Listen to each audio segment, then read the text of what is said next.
Hey y'all, this is Samantha Danielle, and this is How I Create. Welcome to This Is How We Create, a show that digs deeper into the creative life of contemporary artists of color. Discover what feeds their creativity and how they found or are finding their artistic voice.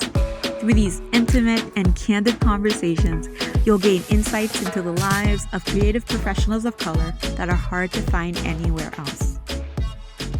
Hey, welcome back to This Is How We Create. My name is Martine Severin, your host. Here's a quick question for you.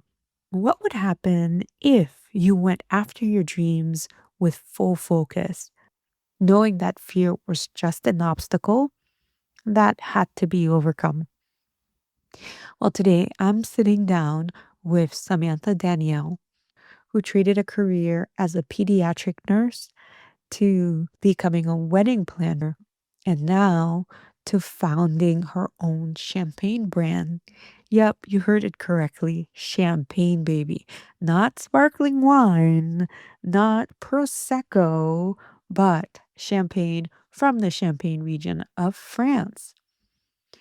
Samantha Danielle's journey is a really amazing one because she displays what full potential carried out to the highest level looks like. So, in this episode, we're sitting down with her to talk about how she came to build LoveLuvv, a social impact champagne brand that donates 10% of the proceeds to domestic violence causes. Sam shares how a Joel Osteen message about generational blessings sparked her vision to create something meaningful beyond wedding planning. She has overcome countless hurdles from government regulations to distribution challenges over her journey to opening and founding her champagne brand. Tenacity, if you're building anything, a business, a creative business, anything that you are doing in life, you need to be tenacious. And Sam is tenacious with a capital T. Her tenacity has taken her through trademark battles, to perfecting her champagne blend, to navigating industry barriers, and to retain her bold vision. I it's funny, like sometimes you sit down with somebody and they'll tell you things that they'll do, but very few people actually go out and get things done and actually make things a reality. And Sam's journey certainly wasn't a quick one, but it's a long road, and she is making such an impact both here in Chicago. She's making an impact each time someone actually buys a bottle of her champagne. If you happen to be in Chicago in May, on May 24th to be specific, Sam is hosting a LoveLuvv experience. I'll have all that information in the show notes for you. Enjoy this really wonderful conversation with Samantha Danielle. This week, we are joined by entrepreneur and founder of the champagne brand LoveLuvv, Samantha Danielle. Sam, welcome to the show. Thank you so much. It's so exciting to be on your show and on your platform. I'm very happy to be here. Well, I'm happy to be here, Sam, because you and I, we know each other, we've worked together, but I find that when people come on the podcast, it's such a treat for me because I get to know them in a different way than I know them in my personal life. So we like to start the podcast way back in the day. That is your childhood. Sam, could you share with us your childhood memories of what it was like growing up in New York and North Carolina? Can you tell us about how your family celebrated big and small events? Yeah, sure. So I was born in New York, and then when I was 10, my mom moved back to North Carolina, and my dad stayed in New York. So I was that kid that was summers in the city, but school year in the South. So I feel like I did have the best of both worlds, right? And so as a child, education was very important to my mother. And so she wanted to make sure that, we were in like really great schools, my brother and I. But also when I was in New York, I did attend like private Catholic schools. So my childhood memories are just really, there's a lot of memories structured around like education and learning. But also, I had really, really fun summers because even though my dad lived in New York, I spent a lot of time with my grandmother who was in Jersey City. And so she had like all these neighbors from like all these ethnic groups. So I remember one of my best friends was this little boy named Peter, and he was Puerto Rican. But then I had like a Chinese friend. And so we would just like all play together. And so those were my best childhood memories, were just like summers in the city. So you grew up in New York City proper. New York City proper. Yep, Queens. Wow. Hmm. Oh. I always thought you were just from North Carolina. And so this is really cool because now, whenever I definitely go to New York, I'll be calling you for recommendations. But I really don't have any. And I do tell people I'm from North Carolina because that's where I spend, honestly, the majority of my time. That's where my mother is, my brother is. And my dad has actually passed away recently. So I do have siblings in New York, but I'm much closer to my North Carolina family. And I still feel like when I talk, you hear more of the Southern accent. And so I do claim North Carolina as home, even though I did have some amazing summers in the city. Well, I'm sorry to hear about your dad passing. Oh, thank you for that. Yeah, it's an odd thing when a parent passes. So, Yeah, yeah. But you learn a lot about yourself and how you feel about your parent, especially for me because I came from a divorced household. And so you're still like working through some emotions. For me, I was anyway. But all ended well and we're doing fine. so you went into nursing, and I would love to hear that story because I know you as when you had your wedding planning Yes. company, and I don't think we ever dug into what brought you to nursing. Can you tell me a little bit more about that story? Yeah, so that goes back to those summers in the city. And my grandmother, my dad was one of nine. And so I had an aunt, and her name is Ethel. So my aunt Ethel is still actually a practicing nurse. So when I was a little girl, I just thought she was the coolest. She had this blue sports car. It was like blue and white, and it had blue leather seats. And now that I think about it, I feel like it was a Trans Am, but it was something like along those lines. And so I just remember being a little girl being like, I want to be like my Aunt Ethel. She's got the coolest car. She's always like dressed fly. And she was a nurse. And so that's how I decided that I wanted to become a nurse. And so I was a pediatric nurse. And I did that for 5 years. And then I became engaged and got married and was like, oh my God, I love being a wedding planner.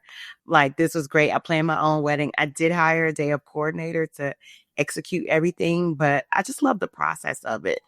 And so now what I've realized as an adult is that I just personally really have a love for project management. And so when you add a love of love to that, because I am a lover of love, and I became, just to back up a little bit, I became a love of love in college, right? Because like I said, my parents were divorced.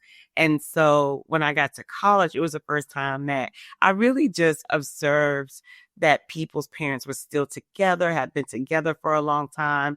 I saw parents high-fiving because now they're like empty nesters. So at 17 and 18, I have a concept of like why they were so happy to be empty nesters. But I just remember thinking like, wow, these people's parents have been together like this entire time. They still appear to be happy. And so it was in college that I fell in love with love, and then falling in love myself, and then planning a wedding. I was like, this is really cool. And so I became a certified wedding planner because it goes back to, as a child, education was instilled in me as like something very important. And I didn't want to be one of those people that was like, oh my God, plan my wedding. I want to be a wedding planner. And it's like, girl, you don't know nothing. This ain't for the weak, right? And so I did become a certified wedding planner through the Association of Bridal Consultants. I had my little certificate. And I remember when I first started out, all I had was like my wedding to show, like my wedding photos. And I just remember being very honest with people and just saying, like, I'm just getting into this. I've only planned my wedding, but this is how it turned out. I was priced really, really cheaply. I can't even say inexpensive. I was cheap. Like, I think I was doing day of coordination for like $500. But that's how I built my portfolio. And that's how I did wedding planning. And I did that for 13 years. 13 years. Yeah. And Sam, people who plan their wedding, they barely survive at times. And you and I worked on several weddings together, and you're so fierce. I was like, whew, look at her go. And it's something really wonderful to behold, to have somebody who is aware of all of the details and knows exactly how things should cascade. It was so good to see that. Yes, yes. And, part of that story too is I sadly went through a divorce, and that's how I ended up being able to meet you because I moved to Chicago from North Carolina as like my divorce party city. My original plan was just to move and just come here for like 2 or 3 years, just kind of get it out of my system, sort of reset. So I'm going to go back home, going to go back to the South. And that was 12 years ago. And I am still here. So I truly love Chicago. And I'm glad we met. I'm so glad we met because now I know where to get good champagne. So, since this is like a nice segue to get to the champagne, I want to say that, Sam, that, sometimes people have lofty dreams and there are some who act on those dreams and others don't. And I remember when you were telling me about how you wanted to create a champagne brand. And I was like, oh, okay, that sounds nice. And not in a way that I felt like was belittling, but I'm like, well, that sounds like a hard thing to do. And you don't know, Sam, there's in Haitian Creole, there's this thing where when you have no idea what's in front of you, you say you don't know George, because George was that hurricane way back in the Oh, day that yes. went through Yeah. and just like caused damage. And so I want to say you don't know Sam, because Sam, from that conversation, fast forward years later, you did it. So, can you tell me about that original idea about creating a champagne brand? Yeah. And so, you asked me about my childhood. And one of the other things that was sort of instilled in me too was my religion, which is Christianity. And so, I still practice that to this day. And fast forward to 13 years of wedding planning, I was riding in the car and I was actually driving. I was listening to Joe Osteen, and he was talking about generational blessings, not like just wealth, but, so like, what are you doing in your life to pass down blessings to your family?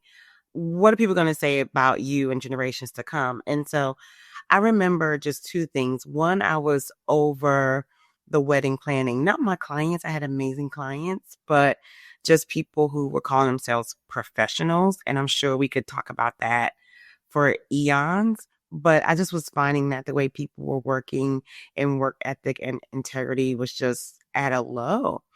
And I just was like, I just can't work like this anymore. I remember the thing that sent me over the edge was like I had a DJ that told me like right before the father-daughter dance that he didn't have the song. And I'm like, what do you mean? Like in the age of Tidal, YouTube, Spotify, I don't know, just all these platforms. It's like, what do you mean you don't have this song? He just wasn't prepared. He just hadn't looked at the timeline and the checklist to be ready to have the song. And so it's one of those things where now this moment is ruined and I had nothing to do with it, but I'm the wedding planner. So everybody's looking at me, right? And I just was like, okay, I need to figure out a way to still be a part of people's celebrations without being there. But then also like, what is my impact on the world? And so I just really honestly believe that it's a God-given vision for me to have launched LoveLuvv, because I wanted to figure out like a product that I could sell in order to like really target and be a part of people's day.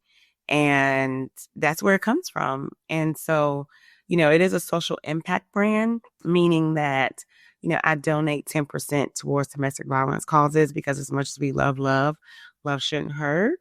And so that's how it came about.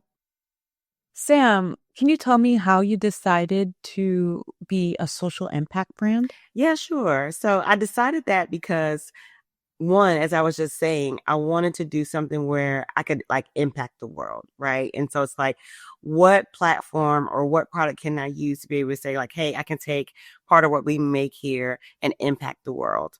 And so that was the first thing. But the second reason too is that I'm not the winemaker. Like I don't own vineyards in Champagne, France. So I can't take product for the amazing juice that's in my bottles.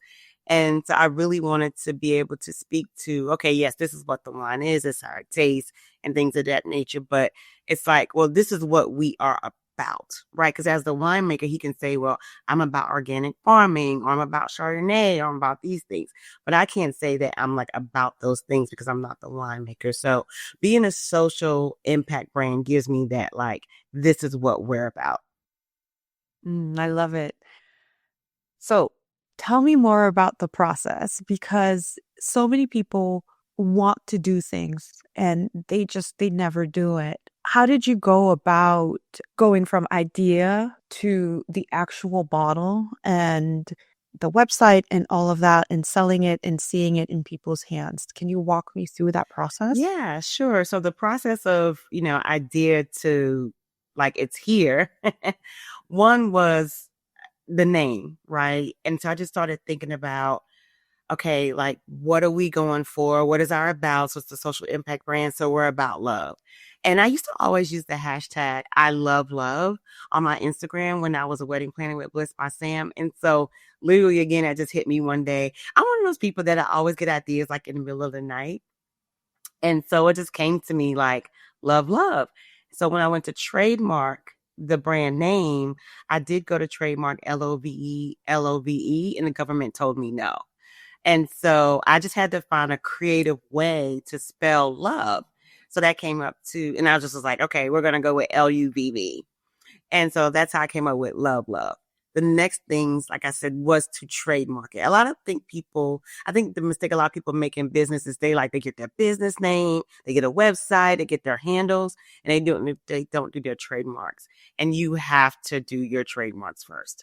So I got my trademarks and actually have them globally. So I'm trademarked in the US, Mexico, the European Union, and Nigeria because I already knew that I was going to be a global brand. So I was like, well, let me go ahead and get all these trademarks while I'm at it.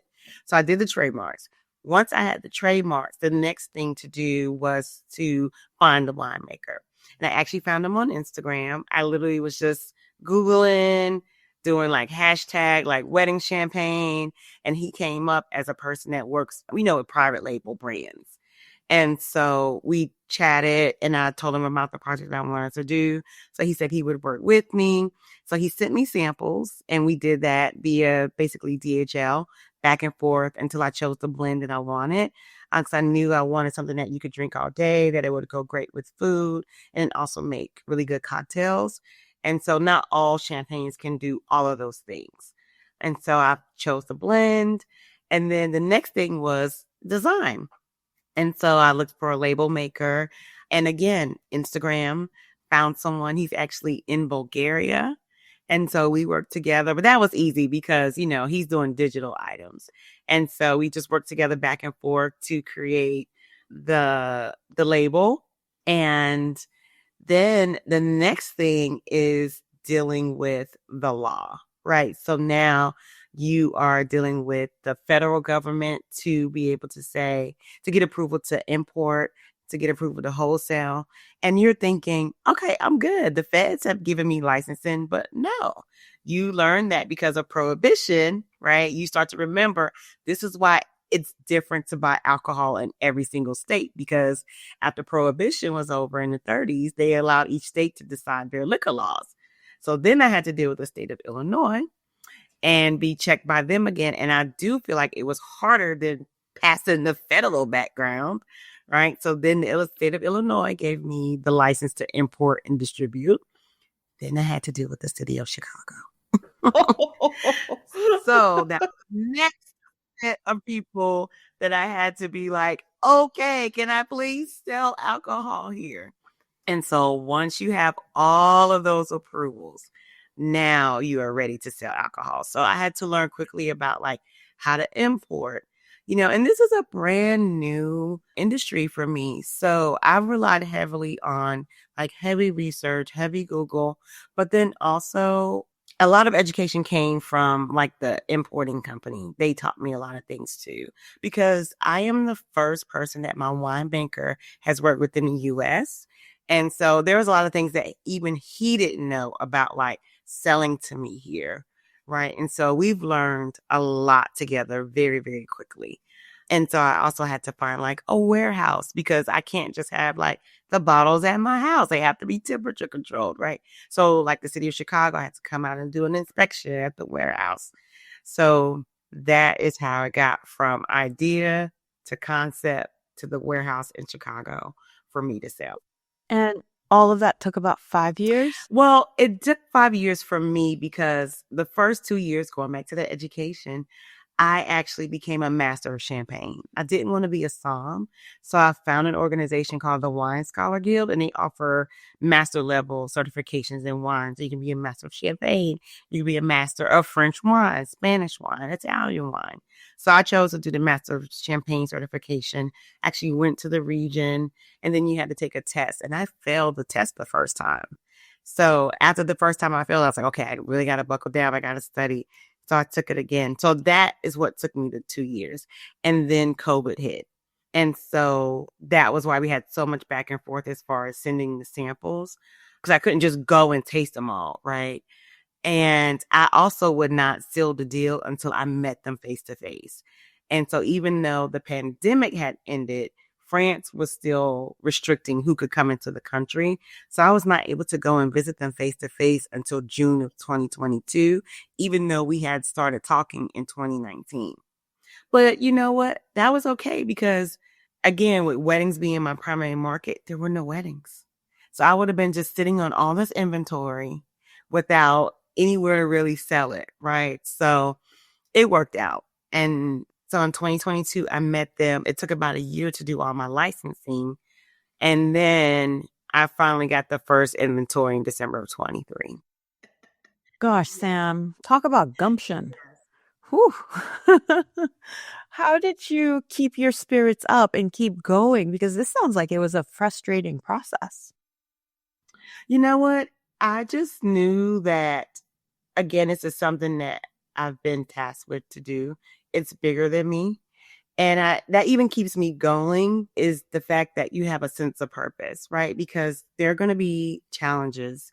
And you hear about these challenges as you start to research people and you're like looking at the stories of other entrepreneurs and they're talking about, the things that they went through and how hard it was. And so you just see that in order to really quote unquote make it, that these things are going to happen. So I just feel like when times get really hard and I get frustrated, I just remember that I've been given this vision for a purpose because, again, we're talking about impacting lives, right? We're a social impact brand. We're here to get people out of domestic violence situations. And so when I have hard days, I just remember that I'm having a hard day because I'm trying to sell champagne, right? Somebody else is having a hard day because they're in a really, really bad relationship. And it's my job to try to help them get them out of that. And so that's what Oh, keeps me going. that's so good. And I also remember there was one wedding I was photographing where someone gave a toast and they said something to the like of life is going to be difficult. And if you're going to experience pain, let it be champagne. So Yes. that was really May all wonderful. your pain be May all champagne. your pain be champagne. So Yes. at this point, you're starting to really dig into the marketing and really getting traction with gaining market share. Can you tell us about how that part of the work is going? Yeah. So when we talked about licensing, I was granted a license to self distribute, right? And so you're like, yay, I can sell. This is amazing. And then what you find out is that it's you against all these bigger brands, right? And so even though that you have your own self distribution license, companies don't want to be inconvenienced. Like people are like, oh, yes, I'll support your Chicago owned, your Black owned, your women owned. It's a champagne. Who doesn't want to support that until they figure out, like, oh, I have to add you to my system, or you only have the one product. Like, so you find out that people want to support at their convenience, and that's just real talk. And so it took me quite a while to get going because a lot of the no's were like, not now. Once you're picked up by a larger distributor, please come back and talk to us. And again, divine intervention. I was looking for a new warehouse. On the warehouse tour, I was supposed to meet with one guy. He ended up being out sick. And so I met with another guy. Had no idea who this guy was, but guess what? He ended up being the owner of a distribution company. Liked me, liked my story, was like, hey, we should talk. And then twinkling of an eye, as we like to say, I signed a distribution contract with one of the smaller distributors here. And so now people are like, yes, those not nows are now yeses. And I feel like it takes people usually at least a year or two to be picked up by a distributor because at that point I hadn't sold many cases, but they just loved the story. I sold myself and they were like, we want to be a part of what you're doing. So now they help me with sales, right? Because now instead of one Samantha, there's 30 Samanthas who are on the sales team, but they're responsible for sales. I'm responsible for marketing. So I'm the one that still has to get out there, talk, tell people about the brand, tell people what we're doing. And I think sometimes people forget that sales and marketing are really two different animals. So even now I'm learning about marketing a product, and I'm doing a lot of research and reading books and things of that nature just to, get my marketing skills up. Oh gosh, you're getting so many new skills. Yes. Wow. Well, I know people on the photo side, on the commercial photo side too, including some creative directors as well. Oh, yes. I'll definitely have to get the If you information for need you for help. sure. For sure. Because again, it's a product that needs lots of photos, good quality photos. Yeah. So for sure. And a vision, right? A story, a new way of telling the story. I was just watching this commercial on Ad Week for Colgate, and it was just really wonderful the way that they created the story about your smile and how your smile is beautiful. And there's always really a great story that your brand can tell, but you have to just keep telling the story over and over and over again. Yeah. And it seems to me, in some ways, you got so much practice from being a wedding planner because every year, you had to get new clients, right? Can you tell me about how some of the skills that you got from being a wedding planner as well as a nurse has served you in this venture? Yeah, I would say from nursing, the skill that I got from that is learning how to manage high stress situations, but still keeping calm, right? Because things are happening, people have a lot of anxiety. And so that definitely obviously served me well as a wedding planner, especially because I was a peds nurse. So what am I dealing with? Parents and their children. 40 years later, these people are still parents and children, right? Even though that daughter is 40, she's still somebody's child. And so that nursing kind of taught me that patience of like getting people to just see the bigger picture, see both sides and that sort of thing. From the wedding planning, it's just like you're saying, it's like you're learning how to tell the same story over and over and over again. Because every year I'm talking about this was my experience, this is my background, this is where I'm coming from, right? And so just having practice of saying the same thing over and over again and not getting weary of it because, again, it is your story. And I think about these stars who have to sing the same song over and over again 30 years because we love it. You know what I mean? Like, I bet Beyonce could never sing Bills, Bills, Bills again, but it's what we want to hear from Destiny's Child, right? And so that definitely served me well. And it still serves me well to this day. I think too, and I don't know if it's from nursing, but I'm just a very tenacious person. I think I was just born that way. And so you have to have tenacity to be in the alcohol industry. It's really, really run by a small group of people. It seems so big, right? But in the city of Chicago, you learn very quickly who's in charge of what, right? And so you have to say, well, you know what? Now I'm part of your group and you're going to accept me because I'm not going anywhere. And you just can't give up. You have to be tenacious. I'm wondering how you've used your creativity in this business because I'm assuming as a wedding planner, you would have to kind of like work with the client and figure out what the concept would be and then execute on that concept. And I'm just bringing it back to the creativity side. How have you brought your creativity in as you were creating and as you're marshaling LoveLuvv along? That's a great question. When it comes to creativity in the alcohol brand, I would have to say I really have to think about it in terms of digital marketing, because from the wedding planner side, you're creating an experience, you're creating an event that people are like physically going to attend, right? These people are physically seeing the output of my work. And so now the creativity is like, okay, well, how am I telling love stories digitally for my brand? So how are we taking images, putting these things on Instagram, Facebook, social media, so that we create a feeling that people say, you know what, if that's what LoveLuvv does, and this is how it makes me feel, like I want to buy that. And so I'm honing those creativity skills. And that's where I said it comes back to honing that marketing and just really learning how to tell the story of what good love should feel like.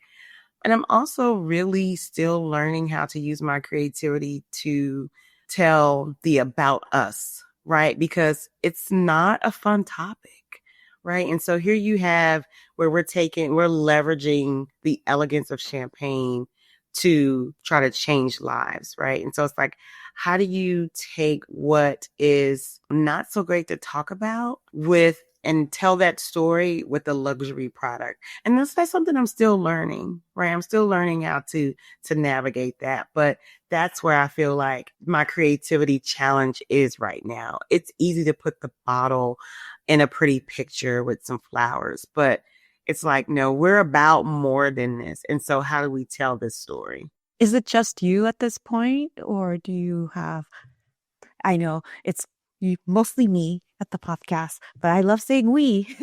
Yeah, yeah. And you know what? It's something that I learned is that I say we so that when it becomes we, it's not foreign for me to say we. So yes, I'm the founder, I'm the owner, I am all the things. I do have a personal assistant.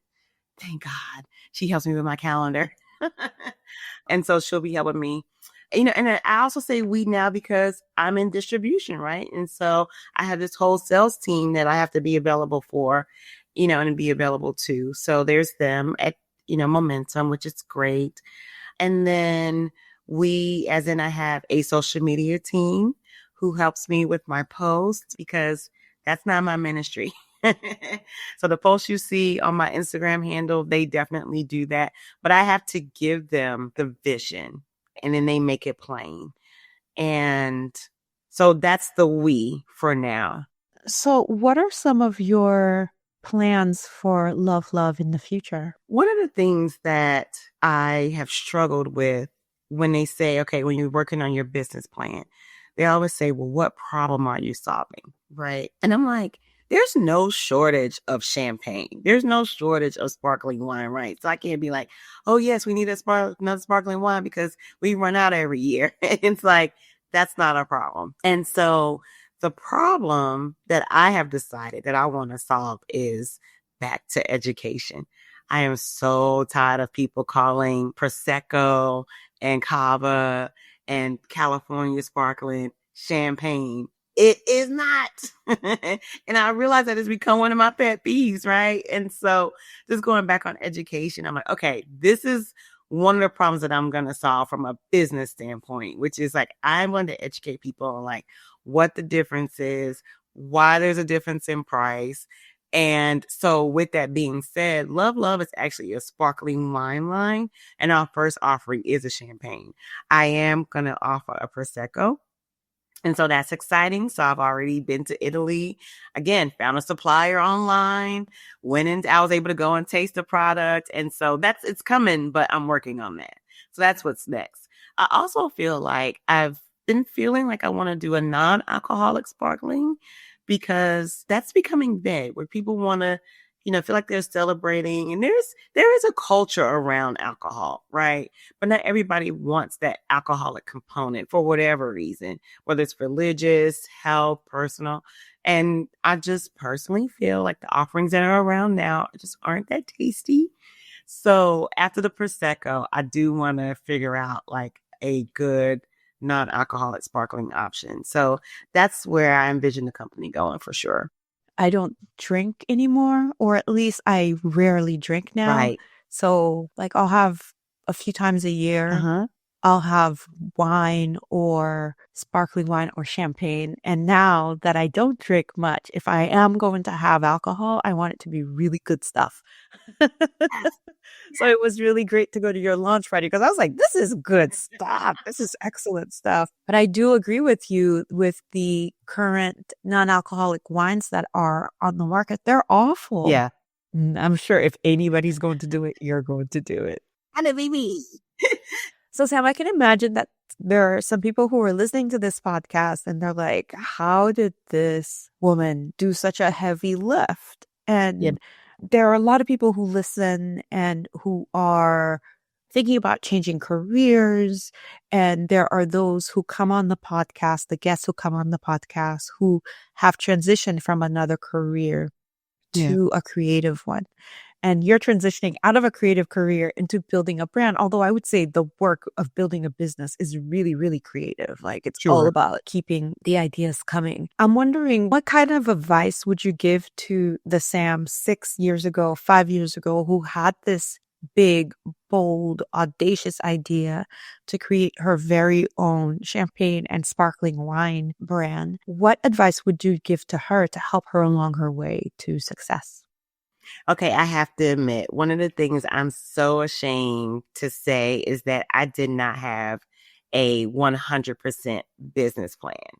One of the things that we didn't talk about, which might also be a fun fact for you, is that after nursing school, I went and got an MBA. So I have an MBA with a concentration in healthcare management because at 22, I was going to be like a pediatric hospital administrator, right? Like that was the goal. I wasn't even thinking about wedding planning then. And so wedding planning sort of derailed that. So I always like to tell people like I have an expired MBA, but at the end of the day, there are some basics, like some business basics that I should have remembered. And so with the wedding planning, business plan was like, it's service. You're not really having products. It's like, just how much do you want to build for your time? But with this champagne and a product, I wrote out my business plan, but it was like, this is my mission. This is the vision. This is going to be the target group. This is how we're going to sell it. But I didn't have any projections, like hard numbers. Like, this is what you hit. Gross margin, net margin, right? And so these are things that I know I need, but and then you're just spending money, right? Because you got your legal costs, you're buying product, you don't even know, like I'm not negotiating because this is this man's product, right? And so how am I to tell him what to sell it to me for? Like it is what it is. But it's like, okay, even if it is what it is, it's like, okay, well, what are my margins going to be? What's the warehousing going to cost? What's insurance going to cost? So all of these things I wish I would have hired a consultant for. So that would be my advice. Depending on your industry, you may really need to invest in a consultant for your business plan so you can really, really understand your COGS. And that was a critical mistake that I made. I did not understand the COGS of the alcohol industry. So that would be my number one thing. The other thing I kind of already mentioned, number two, is your trademarks. Right? Because I know that no matter what happens, no one can take my wine off the shelf. Like LoveLuvv belongs to me. So when it gets popular and all these other brands that have the name Love in them want to be like, oh yeah, it's like, nope, I'm already approved. And you can't take that away from me. So those would be my top two things that I would tell people is just make sure you get those trademarks first before you start putting yourself out there, and make sure you have a complete business plan, including numbers. And it's okay. Like the numbers are going to be wrong. I know that sounds crazy to say, they're going to be wrong, but at least you can like see like this is what the averages are. This is what I expect. They're going to be wrong once you start getting your actuals in, but at least you can like tweak a little bit. And just for clarification, COGS are Cost of goods sold. Yes. Yeah. So for me, it's not just, oh, you got this bottle of wine from the winemaker for €25. I got to get it on the boat to get it here. Then the boat comes to New Jersey. Okay, now it's got to get on a truck to get to Chicago. And then in Chicago, I got to pay for the warehouse. And then I got to pay for the storage until the bottle is sold. Okay, now the bottle is sold. How much does it cost me to get it to that customer? That's on top of the labeling because it's my personal brand, right? So that Bulgarian label maker, right? I had to pay for labels. They shipped those labels to France. Oh, I found out about VAT. That's a European tax that I have to pay. And so all those little things add up. Oh, but this will all be a story when you are on How I Built It. And Guy Raz is Yeah. asking you, how did you build this multi-million-dollar brand Yes. that you probably sold for 300 million, billion, gazillion dollars? We had someone on the podcast who's going to be, her episode's coming out in a few weeks. And she talked about how she wanted to write this book on wash day. She's a photographer and she wanted to go around to different Black families and document the process of wash day. And we all know about wash day, about washing our hairs, how it's a thing.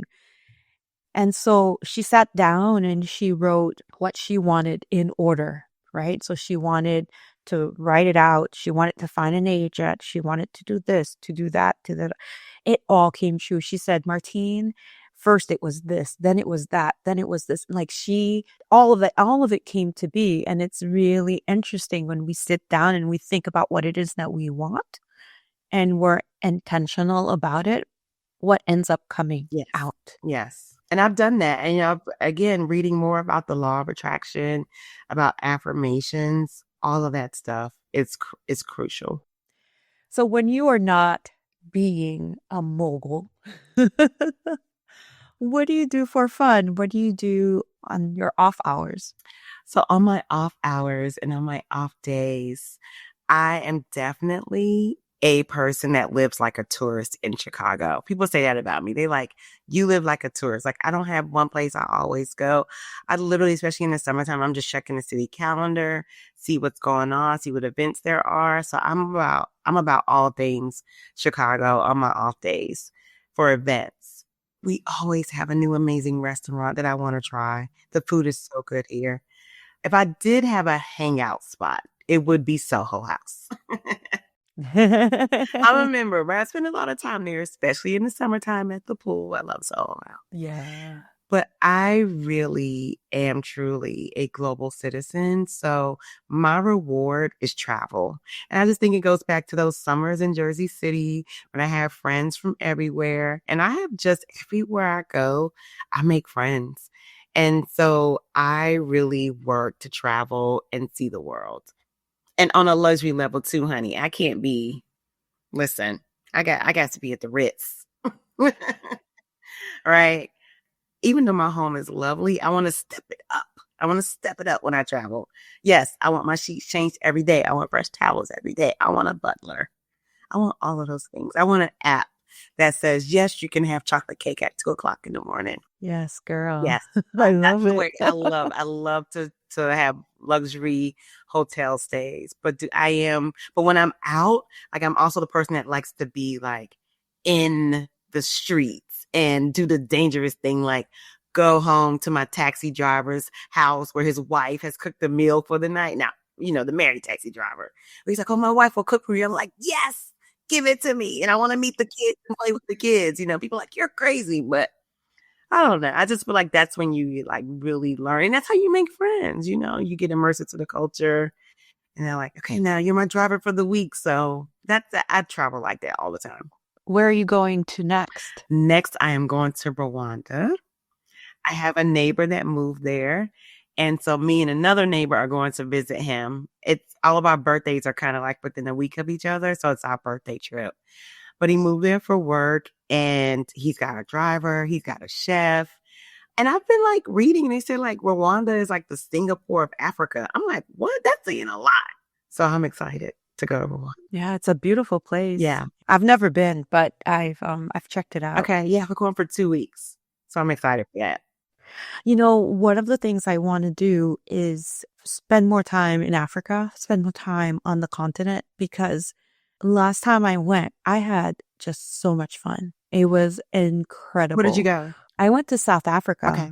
and it was just really incredible. And I haven't been back. Mm-hmm. And so, because we're teaching the little guy how to save, we have this big, those big water jugs, the blue Oh, ones. yes, yes. And we put extra change and money in there. And we're like, yeah, this is for Antananarivo because we want to go to Madagascar. And so I think we're getting close to the time for going, but I think we want to do Madagascar. We want to do Kenya. We want to do I don't know what it's going to be, but it's going to be epic. Yeah. It'll be so good. That sounds so good. And see, as I'm saying, Madagascar is so beautiful. But then, when I go to Kenya, I want to go glamping.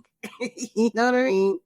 So, and I want to go on the top safari, so you work to have these luxurious experiences, but that's great. And it's great that you guys are teaching them savings like that. So it's my first time to the continent. So I'm really, really excited. You should see if you can get clothes made. That's the thing. Oh, yes.